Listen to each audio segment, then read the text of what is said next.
Hello, I'm Wim Vanhaverbeke from the Hasselt University, Saudi Business School and the National University of Singapore. I'm sorry I cannot be with you because I'm teaching here for 3 months in Singapore, but I will tell you a little bit more about how we used open innovation during the SSL-erate project, but maybe more important is also how that you can turn your innovation projects into successful ventures. We had as one of the specific deliveries to develop an innovation toolkit, an open innovation toolkit.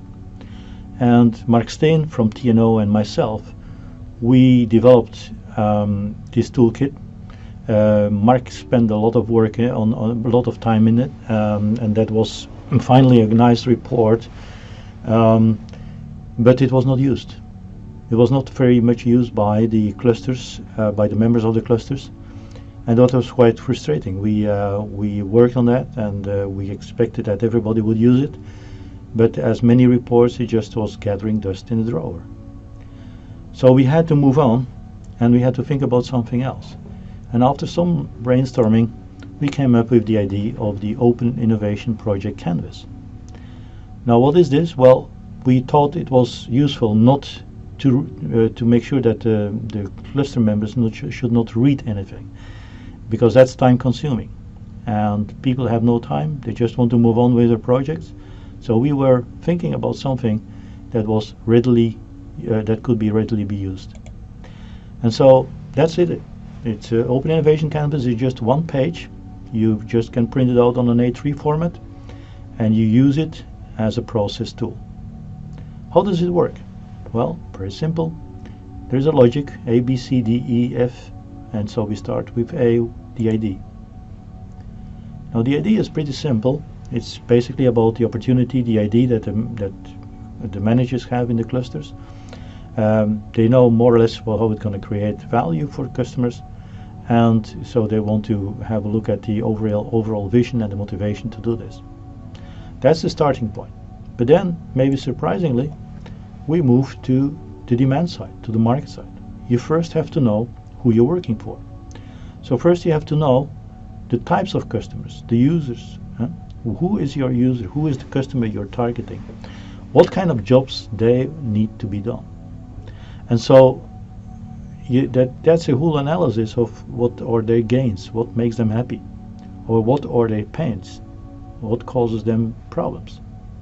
And only if you make an analysis of your customer needs, your customer's jobs to do, then and only then you can move on. So we did a lot of exercises here, and that's not surprisingly also an eye-opener for most of the cluster members, because it's not obvious what customers want. So then once you know the needs of the customer, you can try to align your product, your value proposition to these needs. So you can have a product, a service, or a process, but you also have to look how it does create gains, how it solves the pains of the customers, and it also has to compete, of course, with the current offerings, because you're always in a competitive market. And last but not least, try to look for benefits on the health side, on well-being side, because that was specific for the SSL-erate project, but also look for green businesses, as this was an objective too for SSL-erate. Then once you know how you can create value for the customer, once you figure that out, then you go to the innovation project. And the project, then you can shape your project because you know what you have to do, and you can make, for instance, a prototype and implement it to launch with a customer. But before you move on, before you really engage into the project, you have to look for collaboration, because you only with these clusters you only can do part of the work, part of the activities by yourself. Therefore you have to look again at key activities that has to be to achieve results. I'm sorry for the typo here. Or the key resources you need. And so these are important activities. You need to know what kind of resources, what kind of activities, skills and competencies before you move on. And therefore, since you only have a limited number of, for sure in SMEs, a limited number of skills and competences, you're going to have to look for partners. So make the list of partners that you're going to need to succeed with your project, because this is crucial and this is essential in open innovation. And so the last point is that we're going to look at roles of partners. Partners always have a specific role in such an ecosystem. They bring in assets, they bring in knowledge, competences, but also they have to get something out of it, because if they don't get something out of it, they will not join the party. So this is the most critical thing, because usually people forget a number of partners that are essential. And second, you should make the equation between what a company has to do in an ecosystem and what it can get out of an ecosystem. And then finally, once you finish this, then you, of course, you have these other questions which we will not go into detail, question G, H, I, and J, which is done, let's say, the further questions you have to ask before you move from with your project to the market. So how does it work? Well, in practice, you see people around the table. They are from different organizations. They work together in these lighting clusters in Europe. They know each other. But now you see the Open Innovation Project Canvas is used as a process instrument. So people bring in, let's say, their post-its. So they customize the Open Innovation Project Canvas to their needs, to their project. And Mark Steen here in this case is looking if the process is followed the right way. And so after a while, you see that people really make it as a kind of working tool to develop their own project.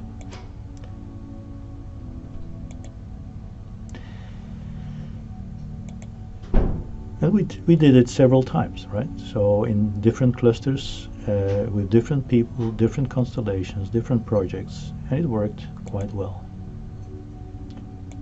So what did we learn? Well, the Open Innovation Project Canvas was now at the center of the collaboration process between the partners in the lighting cluster. We had no longer a report gathering dust in the drawer. And it was 100% integrated into the business development experiments because it was at the heart of this process. And we used it time after time with the regional lighting clusters.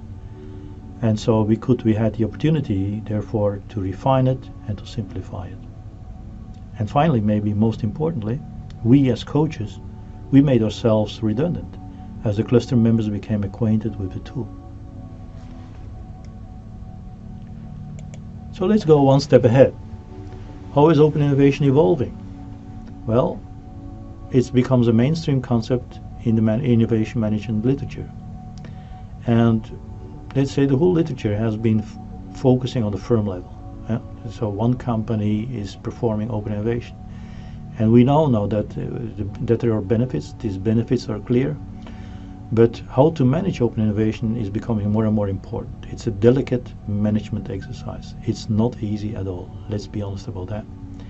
And therefore we have been starting with a number of people the MOI initiative, so managing and organizing open innovation initiative, where we hope to have an e-book ready by the end of 2017. What you also see is that open innovation is shifting from, let's say, a firm's perspective to an innovation ecosystem level or perspective. It's no longer about innovation problems of one single firm, but what you see is that now open innovation becomes relevant for solving major societal problems. Think, for instance, about smart grids, for a few examples, healthcare disruption, education systems, green technologies, and you call it. More and large diversity of partners are involved in ecosystem thinking. So we have here not only companies, but also regional governments, startups, SMEs, large firms, NGOs, communities, and you can go on and on. So open innovation is basically, as a concept, more powerful than originally thought. So open innovation is not only leads to faster and better innovation like we have seen in the last decade, but it also opens opportunities to reap unmatched gains in performance and productivity for regional governments, for non-profit organizations, customers and participating companies. So you can go much farther than, let's say, the one-on-one open innovation connectivity between two companies. And you also can reinvent through open innovation and through these innovation ecosystems, highly regulated industries. Think, for instance, about the defense, which is still a defense sector is still very traditional. Aerospace, very traditional. But more importantly, because they are bigger sectors in the economy, healthcare, elderly care, education, and research. So what also will lead, and we see that already popping up when with the shared economy, it leads to less inequality and fewer power positions in the economy. So, and that means there's a higher social welfare. So what are the consequences? Well, innovation ecosystems. What are the consequences of innovation ecosystems? Well, open innovation has similar potential in developing ecosystems or platforms to innovate or to disrupt healthcare, education, aerospace, and different industries. What we also will see in the near future is that regional actors, or even national actors, have to reinvent their roles in funding and orchestrating complex ecosystems. So finally, that means that we're going to have to reinvent the government's roles in innovation. And keep in mind, ecosystem management is the most difficult part because it's different from traditional management. So what's next? At least for me, I'm going to develop a guideline for innovation management, innovation ecosystem management, with the focus on how companies and how actors, because it's not only companies, how different actors can jointly create value and how they can manage the value capturing processes. How ecosystem orchestrators, so the main partners within such an ecosystem, are important and how they can manage successfully an ecosystem, but keep in mind that an ecosystem orchestrator is not necessarily the initiator. And so finally, it's very important to define the interdependent roles of the actors and how to manage when the fate of one actor, of one type of actor, depends on the efforts and efficiency of others. So you can already see that management of an ecosystem becomes a very critical asset, and we have to learn that. And it's my impression that most companies, most governments, most regulators don't even know how to start it. So there's work to do. Thank you. I hope you enjoy the closing event, and I say goodbye from Singapore. Bye-bye.